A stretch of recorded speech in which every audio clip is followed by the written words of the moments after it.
So today we're going to talk to you about how to prevent and treat parasites in human beings. Wow. This is going to be a big topic. My name is Angel. And I'm Billy. And I'm Skylar. And we thank you so much for joining us at the Natural Lifestyle Show.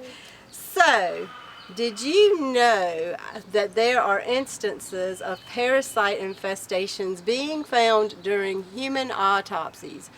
One source says that about 90% of the time they're found in the gastrointestinal tract, the lungs, the heart, the liver, and the brain.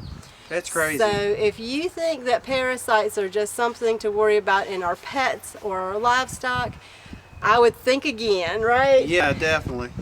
And a lot of people, you know, especially natural practitioners and people who have seen some imaging results and seen the proof of these with some diseases, have come to find that they can actually mimic another disease. A doctor could think that somebody's having the symptoms of something, but it could actually be a parasite causing that problem. Well, that could be dangerous. It could be very dangerous. So what we want to do is we want to prevent and treat parasites. But first of all, you might be thinking, well, how would I get parasites anyway? Well, this is how it happens.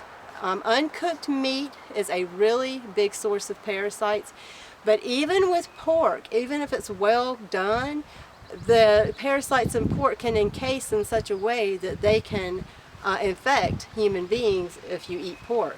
Wow. Pork chop to be exact. Also, outdoor areas such as the ground and the water can be infested. For instance, a bird can have parasites and they can use the bathroom and it can kind of turn into like a dust and spread the parasites around. Oh, that's scary. Also, pets is a big source of parasites if you don't keep your pets dewormed. You know, you have to really stay on top of it because a lot of times you don't know. Also, bugs such as fleas, etc. So that's just a few ways that a human being can catch parasites. So, you know, it goes without saying that we're all going to come in contact with them. Yeah, that narrows it down. Yeah, just like all animals come in contact with parasites, all human beings, the chances are you're going to come in contact with them. Chances are you might have some, but what are you going to do about it? What are you going to prevent further infestation, and how are you going to get rid of what might already be there? Well, number one would be cleanliness. So the cleaner we are, the better chance we have of not getting parasites, because you know, like I said, the eggs can be, you know, moved around from one area to the other. So if we wash our hands a lot and just generally keep clean, wash our food before we eat it, Yep. things like that. So that's really going to help out. Or like take baths. Take 2 baths. times a day. Also, creating a bodily environment that is not like inviting an infestation. So for instance, if somebody has a clogged up digestive tract, you know, a full colon, if somebody's eating you know, just a you know, the standard American diet, what we want is we want a diet full of a lot of raw food, fresh fruits and vegetables, clean foods, clean cooking, if you cook, clean cooking, which is natural foods that are nutritious.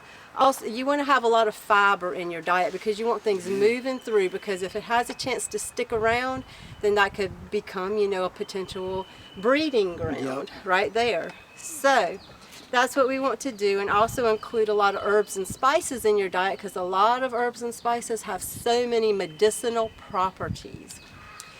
So that's the prevention there. But if you want to treat it, then there's a lot of herbal supplements that you can use. Most notably, garlic. Juliette Levy, one of my favorite herbalists, she was really, really big on garlic. Garlic is a great thing to eat to prevent and treat parasites. I love garlic. Plus, it tastes great. Yeah. Also, wormwood. Now, wormwood is what I always think about to treat parasites, because if you've ever studied herbs, then wormwood and the herbs in the wormwood family are like, you know, usually like the #1 anti-parasitic herbs. Also, thyme is anti-parasitic. rue, black walnut is another really big one, as well as cloves. So we have a link to our shop below that has a lot of these supplements in there. And we link to really good quality supplements that don't have fillers and things like that, and that you can trust to get the Stuff that job we done. personally use too. Yeah, and so also it's a good idea, like I said, to have enough fiber, and you can use charcoal as well to absorb and remove toxins, because as these parasites, worms, whatever, die off, your body's going to have to remove them. Yep. So you want to help out as much as you can, help your body to succeed, get this, swept out, cleaned out, stomach toned up, creating a great environment to resist disease and parasites. Amen. And so I also wanted to bring to you guys' attention that in our store we have a Dr. Christopher Herbal Cleansing Kit. And this kit covers, it's different bottles of tincture. It covers the lower bowel, the bloodstream, kidney, liver, and gallbladder. Because like I said earlier in the video, parasites are not only found in the gastrointestinal tract, but also other organ systems. So it's a good idea to take things to cleanse your digestive tract, but also to cleanse and support your other organ systems as well. Yeah, that's going to help flush it right on through. So we hope that this has been a very informative video for you. We hope that, taking these things into account and maybe going to the shop and buying these herbs and using them will improve your health and make you have more vibrancy and energy and a clearer thinking, because some of the signs of parasites are like digestive problems, itchy skin, allergic reactions, mind fogginess, strange cravings, a lot of unusual symptoms that sometimes you can't find any other reason for, could be a parasite infestation. Yep, agree. So you guys have a wonderful day, and may God richly bless you. Bye. Be blessed. God bless.